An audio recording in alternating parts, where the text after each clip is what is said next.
दोस्तों, आज मैं वीडियो में दो रेखाओं का संबंध बताऊंगा कि दो रेखाओं का समीकरण इस तरह से दिया रहेगा। ये पहले रेखा का समीकरण है और ये दूसरी रेखा का समीकरण है।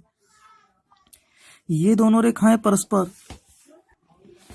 समांतर हैं या दोनों रेखाएं परस्पर प्रतिच्छेद करती हैं या ये दोनों एक दूसरे के संपाती हैं।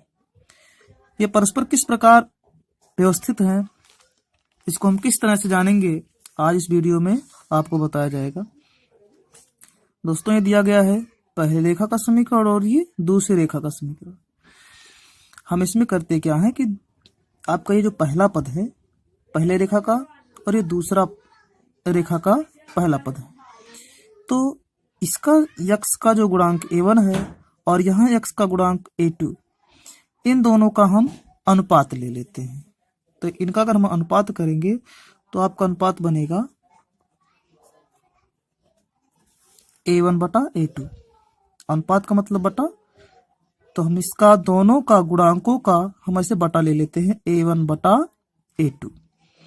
अब इसके बाद में हम यहाँ इक्वल टू लगाएंगे और फिर दूसरा लेते हैं b1 बटा b2, मतलब अब दूसरे पद का गुणांक लेते हैं y का, तो इसका हो जाता है b1 बटा b2।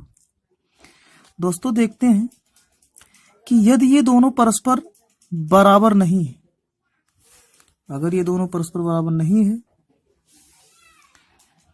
तो रेखाएं परस्पर प्रतिच्छेद करती। यदि पहले गुणांक का अनुपात लिया गया और फिर दूसरे वाले गुणांक का अनुपात लिया गया, यदि ये दोनों अनुपात बराबर नहीं आते हैं तो इसका तात्पर्य हुआ कि ये दोनों रेखाएं परस्पर प्रतिच्छेद कर रही हैं। अगर ये रेखाएं प्रतिच्छेद करती हैं तो इनका हल होता है, और यदि इनका हल होता है तो ये संगत कहलाती हैं। तो हम यहाँ पे लिखेंगे इसका जो नियम बनता है, यदि इस तरह का व्यवस्था है तो हो जाता है कि ये रेखाएं जो है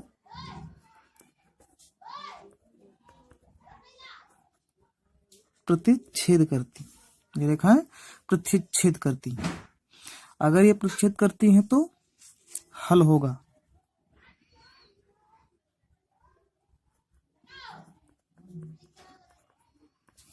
तो इनका हल है, अगर इनका हल है तो इनको हम कहते हैं संगत।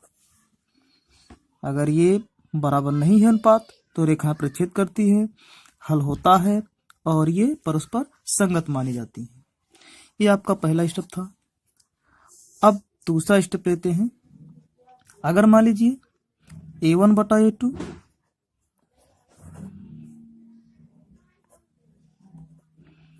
बराबर b1 बटा b2 बराबर c1 बटा c2। ये c1 बटा c2 ले लेते हैं, इसका b1 बटा b2 और इसका ले लेते हैं a1 बटा a2। अगर ये तीनों अनुपात परस्पर बराबर हो जाते हैं तो इसका तात्पर्य होता है कि ये दोनों रेखाएं एक दूसरे के संपाती। अगर ये तीनों अनुपात बराबर है तो रेखाएं संपाती होती।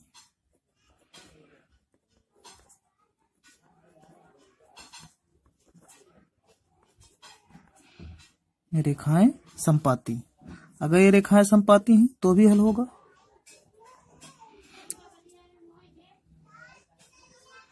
हल है, परंतु एक हल नहीं, यहां अनेक हल होता है। एक हल नहीं, यहां अनेक हल होता है और इनको हम कहते हैं संगत। जब हल है तो ये संगत कहलाती है। यहाँ पे दोस्तों देखिए, रेखाएं एक ही जगह प्रतिच्छेद करती हैं, इसलिए इनका एक हल होगा। एक हल होने का मतलब अद्वितीय हल।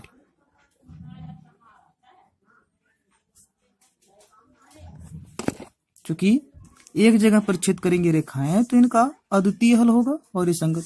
इस तरह से यहाँ पर देखिए रेखाएं संपाती हैं, अतः हल है तो हल किस तरह का है, अनेक हल होगा और ये संगत मानी जाती है। अगला देखिए क्या होता है, तीसरा स्टेप। यदि a1 बटा a2 बराबर b1 बटा b2 does not equal to C1/C2। मतलब पहले दोनों अनुपात बराबर है, फिर लास्ट वाले के अगर बराबर नहीं आते हैं तो इसका मतलब ये होता है कि ये दोनों रेखाएं समांतर हैं।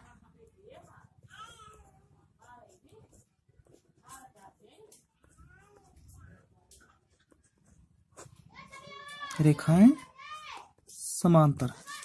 अगर ये समांतर होते हैं तो इनका कोई हल नहीं होता है।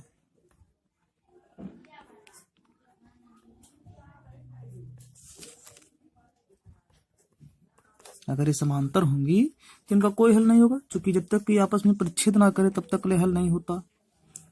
और इस तरह से इसको हम मानते हैं असंगत। तो इनका कोई हल नहीं है तो ये असंगत मानी जाएंगी। अब इसका आप आरेख देख लीजिए किस तरह से होगा। जैसे पहला स्टेप था कि अगर ये दोनों अनुपात बराबर नहीं है तो रेखाएं परिच्छेद करेंगी, हल होगा, परंतु अद्वितीय हल होगा और ये संगत मानी जाएंगी। इनका ग्राफ कुछ इस तरह से बनता है। ये मान लीजिए y डैश है और ये x डैश। मान लीजिए एक रेखा आपका इस तरह से गया है और दूसरा रेखा आप मान लीजिए आपका इस तरह से गया, तो ये दोनों परस्पर इस बिंदु A पर प्रतिच्छेद करेंगे। देखिए ये मान लीजिए पहले रेखा का है, ये फर्स्ट समीकरण का रेखा है और ये मान लीजिए द्वितीय समीकरण का रेखा है। और ये दोनों परस्पर देखिए किसी एक बिंदु पर प्रतिच्छेद करती हैं। क्योंकि एक बिंदु पर प्रतिच्छेद करती हैं तो इनका एक ही हल होता है, सिर्फ एक हल, और ये हल अद्वितीय माना जाता है और संगत माना जाता है। तो इस तरह से रेखाएं परस्पर प्रतिच्छेद करती हैं अगर ये दोनों बराबर नहीं होते हैं। और यहाँ पर देखिए दोस्तों, तीनों आपस में अगर बराबर हैं, तीनों अनुपात, तो ये दोनों रेखाएं समपाती मानी जाती हैं। और समपाती होने का तात्पर्य ये होता है